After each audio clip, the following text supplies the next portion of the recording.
Olá, sejam todos muito bem-vindos ao meu canal. Eu sou o professor Silvânio Barcelos e estamos dando continuidade à nossa série de vídeos programada para este ano de 2023 com temas relacionados à história, geopolítica e também atualidades que são destinadas aos meus alunos da Escola Tiradentes aqui de Cuiabá e também aos amantes do conhecimento em geral.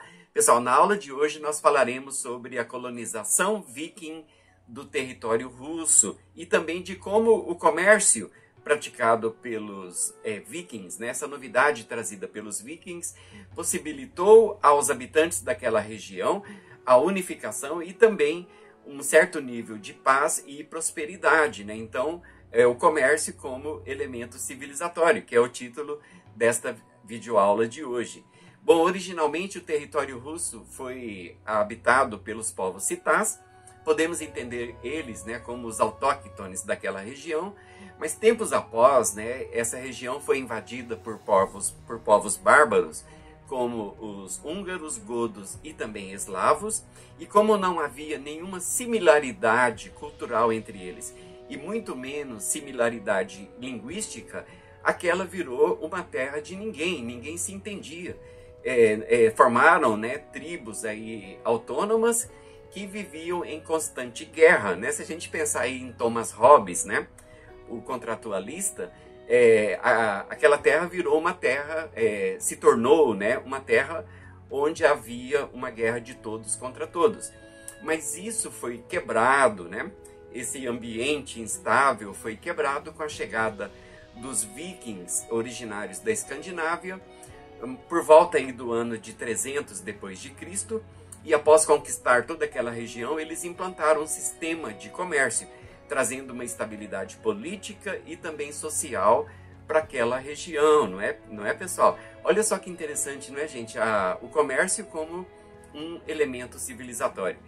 Bom, na história humana existiram vários elementos civilizatórios, nós podemos citar aí a filosofia grega, o direito romano e principalmente a cultura judaico-cristã, aperfeiçoada pelo cristianismo ao longo desses 2 milênios, não é?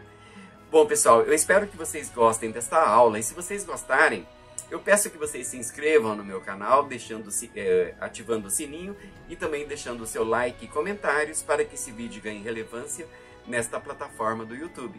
Bom, pessoal, sem mais demora, vamos para a nossa aula de hoje.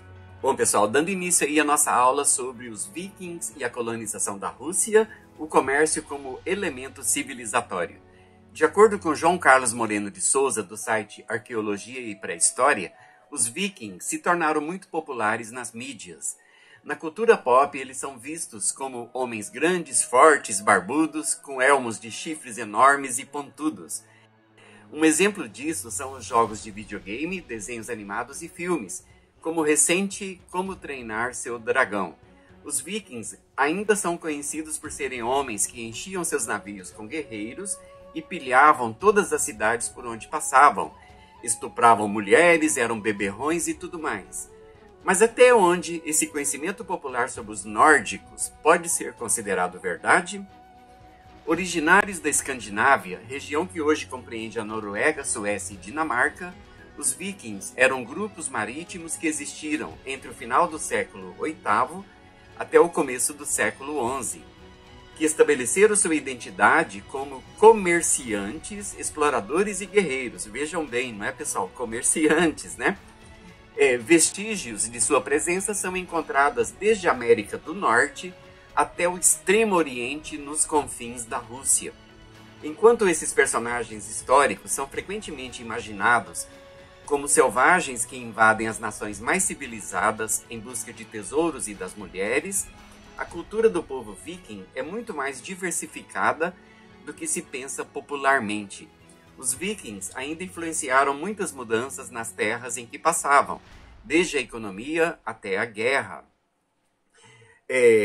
Conforme Lucas Ferrugem, intelectual e produtor de conteúdos, cofundador da Brasil Paralelo, a história da Rússia tem início há cerca de 3.000 anos, quando povos denominados citás se estabeleceram no núcleo do espaço de terra ocupado hoje pelo país, sendo os primeiros a migrarem para lá.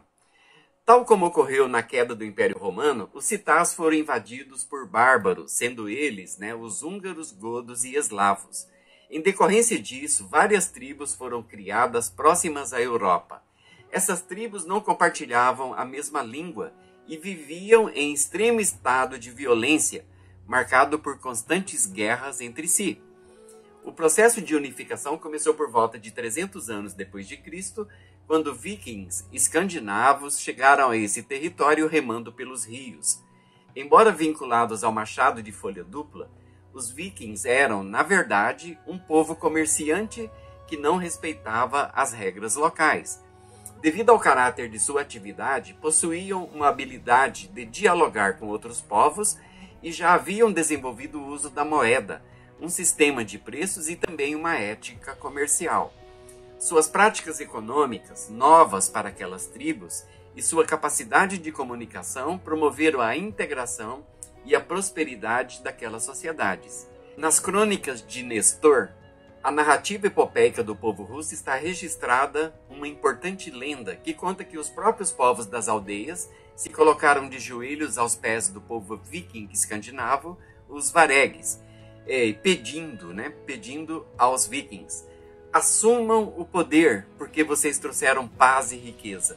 Outra frase de época diz: a nossa terra é grande e rica, mas não há ordem dentro dela. Venham, pois, governar-nos como reis. É a única forma de sermos enquanto povo. O ato de se ajoelhar para o comércio viking fez com que o príncipe Rurik ascendesse ao poder, dando origem ao princípio de comunidade política da Rússia, com o início da dinastia Rurik. Enquanto governante, Rurik empreendeu a unificação do comércio e o estabelecimento da paz. Os povos localizados naquela região passaram a se autodenominar Rus, ou seja, aqueles que remam, transformando aquela região na terra de Rus. Nos 700 anos de duração dessa dinastia, houve 45 monarcas. Destes monarcas, citaremos apenas os mais importantes, aí de acordo com Lucas Ferrugem, não é, pessoal? Rurik foi sucedido por seu filho Oleg, que começou a expandir o território e abriu guerra contra os Khazares, assim chamados por pertencerem ao Império de Khazar, que impunha a cobrança de impostos nas estradas. Bom, pessoal, nós faremos um vídeo brevemente sobre a história dos Khazares, ok? Bom, os vikings, com sua cultura comerciante, queriam abolir essa prática dos Khazares por considerá-la prejudicial, e eles tinham toda razão para pensar assim. Oleg conseguiu vencer as batalhas e conquistou Kiev, uma importante cidade comercial no sul do território russo europeu, por conectar duas terras cujo acesso era difícil de outra forma. Com isso, o povo passou a se chamar Kievo-Rus, que são os Rus de Kiev. Oleg também deixou o poder para seu filho, Evestoslau, que deu continuidade à política expansionista, dessa vez para o leste. Os sucessivos governantes dessa dinastia mantiveram a ampliação do território como um objetivo fundamental, até que o rei Vladimir assumiu o trono e percebeu que, apesar da estabilidade econômica e da conquista de terras e de recursos, não usufruía do mesmo prestígio dos demais impérios, sendo a causa da diferença o paganismo, Veja só o que eles perceberam. Isso o levou a concluir que o império precisava de uma religião.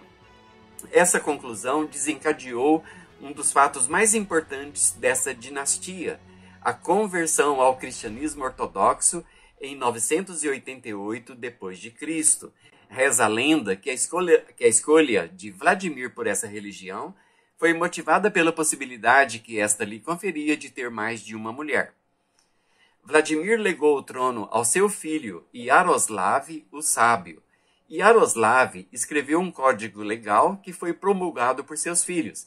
Esse código, com atraso civilizacional de 1000 anos, trazia leis expressas no Código de Hammurabi, com normas extremamente específicas, tais como: se você roubar um carneiro de um homem nobre que seja cristão, você será decapitado às 20 horas.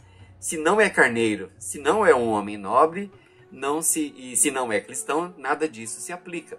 Essas leis provavelmente tinham influência de crenças litúrgicas e religiosas. A morte de Yaroslav provocou uma disputa entre seus filhos pelo trono, o que dissipou a ordem anteriormente existente. Ao mesmo tempo, a riqueza se tornava escassa, uma vez que as cruzadas estavam impedindo o comércio com Constantinopla. Sem uma herança legítima, a Rússia caiu em anarquia. Como resultado, o mito fundador, que era governar com ordem e distribuição de riqueza, colapsou nesse primeiro momento. Os povos bárbaros que viviam nas proximidades perceberam essa desestabilização e invadiram, roubaram e destruíram tudo. Com a unidade perdida, o povo se destrinchou em pequenas tribos. Chegava ao fim, a colonização viking nas terras russas. Olha só, pessoal, como de costume, se você chegou até esse ponto desse vídeo, eu quero te agradecer aí imensamente, porque você me ajuda no engajamento do meu canal e também a difundir o meu trabalho. Se você gostou desta aula sobre a colonização viking da Rússia, eu peço que se inscreva no meu canal, ativando o sininho para receber as notificações e também deixando o seu like e comentários. Assim, desta forma, não é? O algoritmo do YouTube entende que o vídeo tem relevância. Bom, pessoal, eu aguardo vocês na próxima oportunidade. Um grande abraço e até breve.